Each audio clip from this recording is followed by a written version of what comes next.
Hello and welcome here, I'm Hamza Al-Khatib, and in today's video I'll tell you more about why I use the cheapest pen I can find. In a world full of fancy pens, I still choose the cheapest one available in the market.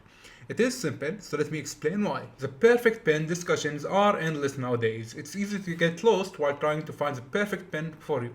The pen which fits right in your hand perfectly, glides smoothly on paper, and somehow enhances your creativity and productivity.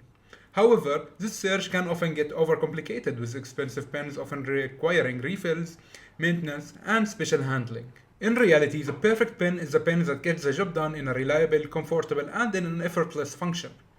But this obsession with perfection can often lead to distractions from actual work. I need a pen to write down, and I don't need it for anything else mainly.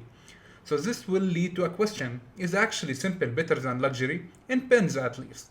Now let's think back for a second, and I'm sure you can relate to some kind of a similar experience. There was this one time in class where I wanted to take down a note of an exam type question. At that time, I couldn't afford to forget that note. So I dug through my backpack and I scrambled to find a pen, and I grabbed a hold of the first pen I could find. At that time, I couldn't care less if it was a cheap or an expensive pen, I just wanted to take down my note before it slipped away. I use my pen for writing down notes, sketching ideas, and for everything I would want a pen for. And don't let me get started, I can use it for months on end without worrying about damaging it or losing it. I can throw it in the bag or on the desk for months and it will still be good as new to use every single time. One aspect I really like about my pen is the lightweight design of it. Yes, they could have done it to save on costs, but for me this lightweight design is everything I could ask for when I have my carry-on pens that I want to carry on with me every single day. The fancy pen trap is just like the same with any other premium product. Let's take the iPhone for example. Each year Apple releases a new phone with an extra camera, slightly different finishing, and somewhat of a marginal upgrades. But all of that just to charge you a hefty premium price. Where in reality, the base model iPhone does everything you would need in an iPhone. It does messaging, it does text, and it does take amazing photos for the average user that wouldn't really care for that very slight difference between the base model and the expensive model. Yet the marketing makes us think we need to grab the pro model iPhone in order to have the best experience, where in reality it's not that much of a difference. Same thing goes with luxury pens. Yes, a fountain pen with custom engraving does look beautiful, but does it actually improve your writing? Well, not really. Sometimes we get lost in the idea that more expensive is better, where in reality the base is actually more than enough in the majority of cases. Now, when it comes to affordability, the biggest advantages of these pens, they come at a great price and they offer the same essential features of a luxury pen at a fraction of the price. Losing an expensive pen can be frustrating, but with my pen I can lose it and I don't have to worry about it at all. I have 10 others waiting for me here at the end of the desk. Let's compare normal pens with digital pens like the Apple Pencil. The Apple Pencil offers over-the-top features like palm rejection, seamless integration, and pressure sensitivity. But does it actually matter when it comes to the purpose and convenience of pens? No, not for everyday writing. The normal pen is more reliable, more comfortable to use, and you don't have to pair it or wait for the lag of opening the application or charging or pairing it. It is just so seamless, it is always ready for work. For everyday writing, simple pens are actually better and more reliable.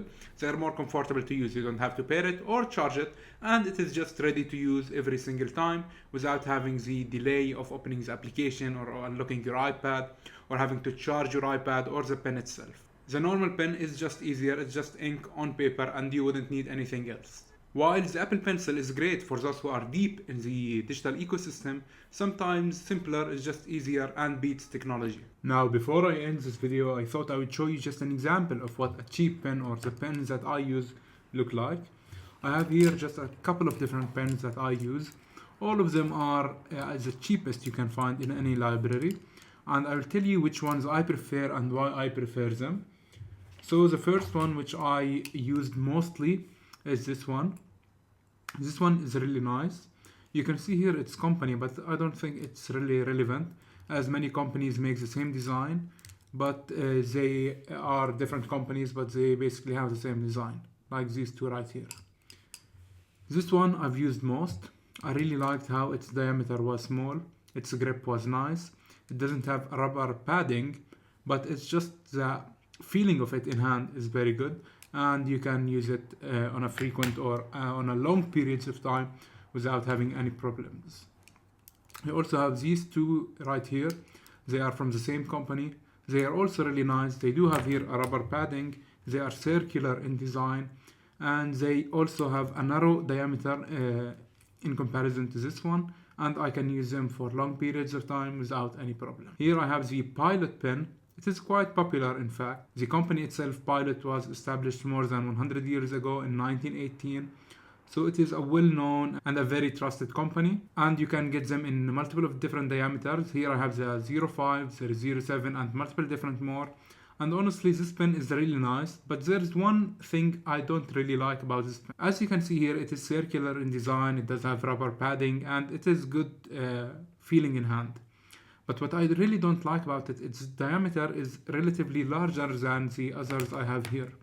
Now, when it comes for like a 10-15 minute session, it is fine to have this kind of diameter. But I found myself when I write with it for more than 15 minutes, let's say 30 to 1 hour, I find it that it is uncomfortable to hold for these long periods of time. So I find myself preferring one of these right here. And as you can see, all of them come in different colors, in blue, in black, or in red. And sometimes I can find them in green and different colors, but I don't really use them. I just prefer the classic colors of blue and black. And I found for all my different notes, blue and black are sufficient. I don't really like to color my notes, and I don't even like to take thorough notes. I just like to take bullet point notes, as you have already seen in my other videos. Now, before I end the video, I want to show you how I write on paper. Now, what I really like with these physical pens is that you don't really need much. You just need a paper and the pen itself.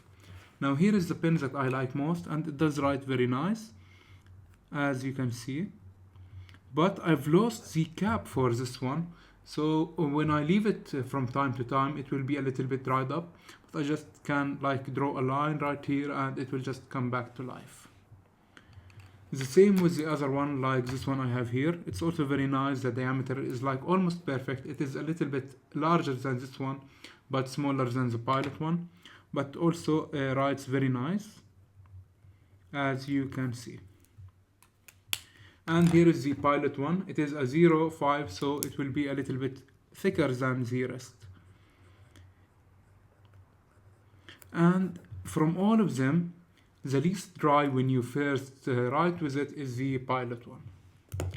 Now, but as you can see, it doesn't really matter. All of them get the job done. So that's why I just take any pen I can find in the library when I go to get one. But I also want to show you a quick comparison between these pens and a digital pen. So here I have my iPad. In order to use the Apple Pencil, you will need an iPad. So let me show you how many steps you will need more than the normal physical pens when you want to use the Apple Pencil. You'll have to unlock your iPad, then go to your applications, search for the applications that you want to use, let's say Notability for this case.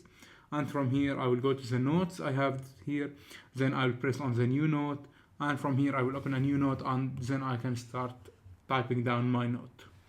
Now, it is doable, but as you can see, it is much more steps than just a normal pen and paper.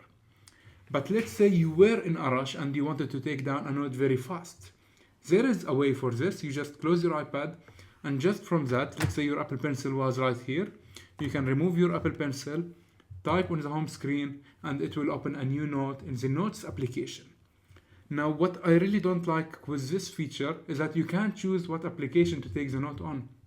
It is always by default Apple's Notes application. But I don't really use it when I'm taking handwritten notes.